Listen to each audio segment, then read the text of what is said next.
Hello everyone, Shinto Bean here playing some more Warhammer Combat cards, and we are at the beginning of another week of some sort of festivities. I'm not really sure what the occasion is, but one thing's for sure, we have a new Chaos Supreme Commander, and it is Magnus the Red. Here he is in the shop. I did preview him in the last video, but we currently have a campaign where you're able to play as him on levels 5, 10, 15, and I think 20. So I will be showcasing this Warlord. We've also got like free giveaways every day, so be sure to log in and claim those rewards here. On the first day, it's 20 random Chaos cards. And there they are. This one I think was just added to the general card pool. Let's go ahead and head over to the campaign. You can see there for the campaign rewards, we got two different rewards. I've already claimed the one copy of the Blue Scribes, and we have a new bodyguard, the Brimstone Horrors of Tzeentch, which is a weak little psyker at 4 points with Warp Surge for its trait. So you can get quite a few copies of that in either ranked or campaign mode. So I'm currently at level 15, so I will be able to play as Magnus. Everything is at max level, and we have 400 points available. Also got Warp Storm, which buffs the psychic attack of everything on the field every turn. So, I mean, it's pretty straightforward with him, because a special rule buffs your psykers specifically. You just want to have as many psykers as possible. And traits like Sonic Blast also trigger the special rule, as well as Warp Surge. So if you want to get as many of those Cabal tokens as possible, you can run something like this. Magnus can do a whole lot of psychic damage, that's for sure. This is where it gets a little bit confusing. For each token you have, it increases your psychic attack by 20%. But then there's also a 10% chance per token of a psychic overload, which deals double the damage of, so that would be like 40% per token. And then you lose half of the Cabal tokens. It's just like, what? So many numbers. You also take 10 damage of the starting health per token lost that way. So, but Magnus himself cannot take damage from his own special rule. So it's a kind of a very convoluted special rule. But basically all you have to know is that your psychic attacks will be doing a lot of damage, and you will have a chance of just randomly dealing damage to one of your own bodyguards. So it's actually in that way pretty similar to Supreme Commander Abaddon, who by the way is a lot better now that the Lord of Change got its ready type changed from psychic debuff to psychic buff. So actually, you can build just about as good a psychic deck with Supreme Commander Abaddon as you can Magnus. So I'm actually going to play two matches here, the first one with Magnus, the second one with Abaddon, so we can compare the two. But yeah, we'll go ahead and deploy here at level 15 and see how it goes. And we are up against Supreme Commander Belisarius Call. We do have the initiative, and just out of curiosity, wow, okay, Magnus has an initiative of 17. That is very slow despite the fact that he has these giant wings. But yeah, we're still going first, so I think we want to come out swinging. We'll drop the Lord of Change here on the first turn. Things with fear. Do we want to go all in? I guess, sure, why not? Let's see what Magnus is capable of. So, Inspiring Presence and Psychic Link on the field with the Infernal Master, who I think got a little bit of a buff this season. Well, they got a tough guy here, this Contemptor Dreadnought with 4 shields. Now that's going to take a little bit of damage to get through, so you know what, I think we're just going to drop... Should we just drop Kairos Fate Weaver? Why not? You only live once, right? So here we go. We're just going all in on this first turn. We got the Psychic Scout from Kairos, and we'll see how much damage these... let's slow down the thing here. So it actually increases like the psychic attack value on your guys. And here you saw, okay, so there's the Cabal thing. He got an additional attack, and then he's about to take damage, I think. Yeah, so just dealt 38 damage to himself. So yeah, even with the game speed slowed down that much, it's still a little bit unclear what exactly just happened there. You can tap on the little battle token thing, and it brings this up to tell you what's going on. So we have 1 token, 10% chance, but we are getting buffed by 20%, which shows up here when you zoom in on the card. So that is post-buff. So, and then we got the ready bonus as well. So anyway, let's go ahead and speed it back up here. And oh yeah, of course, before the attack triggers, it actually buffs all the attack. And once again, Kairos getting the buff there, 685 damage there, but dealing a bunch of damage to himself. So, and then we lost the tokens again. So yeah, just on that first turn, Kairos just took a bunch of damage from his own attacks, which is not really amazing. They've got Astaroth the Grim coming here with a big old Furious Charge. What are they going to go for? They are going ranged and nearly enough to take out Kairos. Luckily, at least, and this is one difference, I guess, between Magnus and, once again, getting the thing there. He's about to kill himself. Oh man, Kairos just killed himself. I was about to say, like, Supreme Commander Abaddon randomly deals damage to one of your bodyguards, but that happens at the beginning of the turn before you get a chance to attack, so sometimes you can end up killing your own guy with a special rule before it can attack. At least with Magnus, they attack first and then take the damage, but in this case you can see, since it triggered on the Psionic Blast, down went Kairos before he got a chance to attack this turn, and we are, I was about to say Astaroth the Grim, it's about to survive there, but no. Lord of Change also dealing 73 damage to itself, so we're taking quite a bit of a beating here.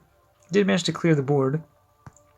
Let's drop an outflank here with the Changeling. So yeah, so far pretty interesting. We are dealing lots of damage, but our biggest demons are dropping like flies. So yeah, it's a little bit risky going with the Psionic Blast. There's a much higher chance of you triggering the Overload, which will end up killing your own guys. So, let's see, what do we want to do here? I guess we'll drop this guy. And once again, the first thing that will happen here will be the Psionic Blast going off, and yeah, that's just a normal one. 77 damage, that's quite a bit. Kind of overkill here. This is like ridiculous how much damage we're dealing. So 328 from that guy, that gets increased to 621 damage, and then the Lord of Change just dealt like 100 damage to itself. Regeneration just keeping it in the game, but yeah, it didn't even come close to getting through all our bodyguards, even with all that damage coming back to us. So yeah, you can see here the power of Magnus. I really actually want to deploy Magnus himself, though. I wonder if we can see how much damage can this guy do. Alright, we're going to try to bring out Magnus, I think. So we're going to drop this guy, and then maybe we'll just go ranged. I guess that will ready us up there. Oh, we're going to lose all the tokens again. 166 damage from that Warp Surge. That was kind of nuts. Yeah, we'll go ahead and... I mean, is the AI going to go Psychic? What is the AI still doing that? No, they're going ranged. Okay, so we will get a chance to see Magnus on the field now. Thanks to that Shaman's Sacrifice. He's got Inspiring Presence. So yeah, here's another Psionic Blast that's going to go off here. Again, Magnus cannot take damage from his own special rule, though. And yep, he's getting it on the Psionic Blast, so the blast dealing 141 damage. That was pretty crazy. And then 256. He's not going to get a chance to attack because the Occult Sorcerer is first in line, but that's more psychic damage than I have ever seen in this game. So yeah, when it comes to psychic, I think Chaos currently are definitely in first place. Used to be Eldrad, I think, who was like could create the strongest psychic deck for the Eldari, but yep, this one definitely takes the cake. Now, level 16. Let's take a look at Supreme Commander Abaddon running almost the same bodyguards here.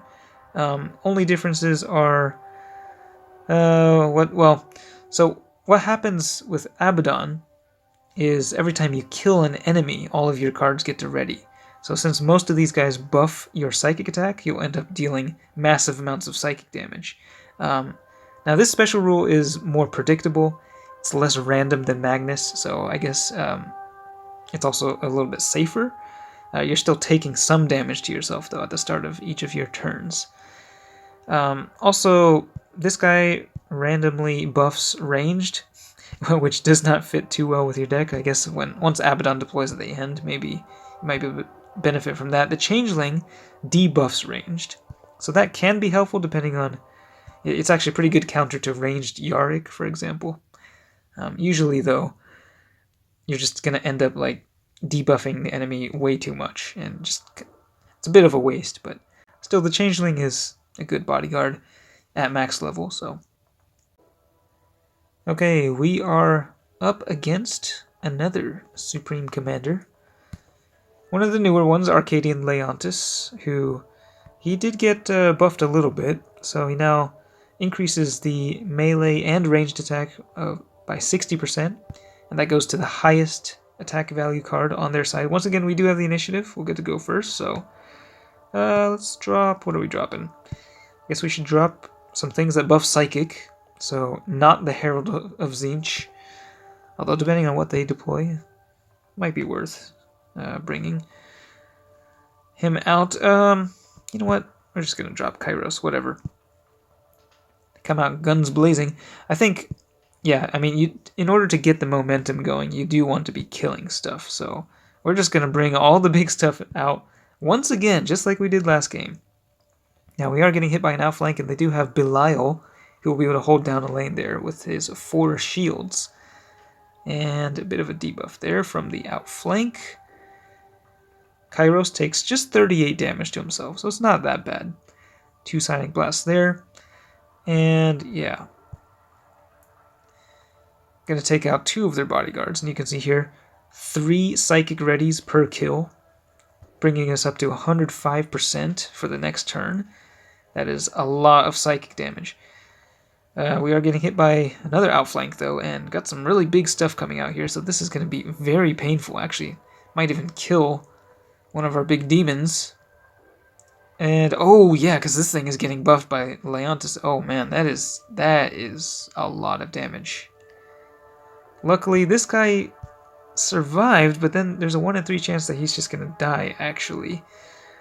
Ooh, not looking so good, all of a sudden. Well, hopefully he survives, because if not, then we're going to be dealing a lot less damage this turn. And, okay, dodge the bullet there. We will deal a lot of damage, but it's not going to be enough to take out that gigantic thing over there. We will be taking out the other 2 Dark Angels, though. And once again, getting those buffs. Actually, we're debuffing the range now with the Changeling, so not quite as big a psychic buff there. And it looks like they're going to be swapping over to melee this turn. It's going to be a lot of damage. Nope, they're still going ranged, okay. Well, I feel like they could have done a lot more damage if they hadn't gone melee, but I'm not going to complain. Okay, I think we'll drop this guy over here. He's got anti-infantry, so I think he should deal some extra damage. Don't know if that's actually necessary, but... There's also the Warp Storm that's been buffing the Lord of Change this whole time, so yeah. He's dealing a lot of damage. So 122, I think the anti-infantry will go off here. So boom. And there's the death blow. Okay, looking pretty good. We still have 3 bodyguards in reserve, so yeah. Able to get through these guys, no problem. And here comes the Warlord. What are they going to go for? The Brutalis Dreadnought getting both buffs now. This thing is pretty massive. They are continuing to go ranged.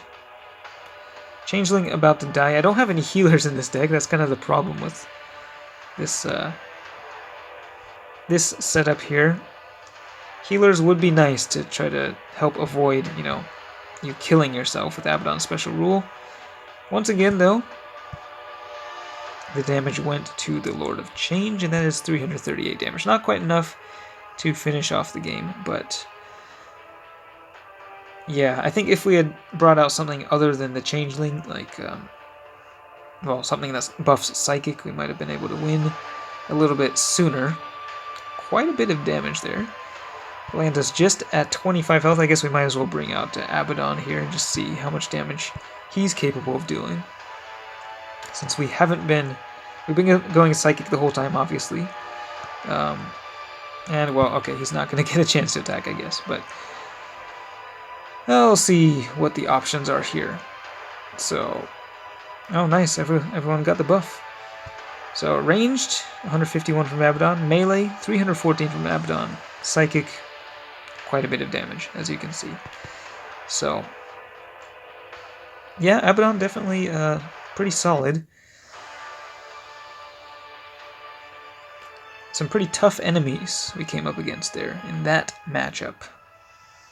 So yeah, Magnus is pretty crazy. A little bit reminiscent actually of Ahriman's special rule, which also, it used to, if you have been playing this game long enough, if you recall way back in the day, Ahriman used to actually be able to kill your own units with his Bolt of Change, so it sort of reminds me of that. It doesn't do that anymore, of course. But yeah, let me know what you think of the old Magnus the Red and how he compares to Supreme Commander Abaddon. But hope you enjoyed that one. Thanks for watching, and I will see you next time.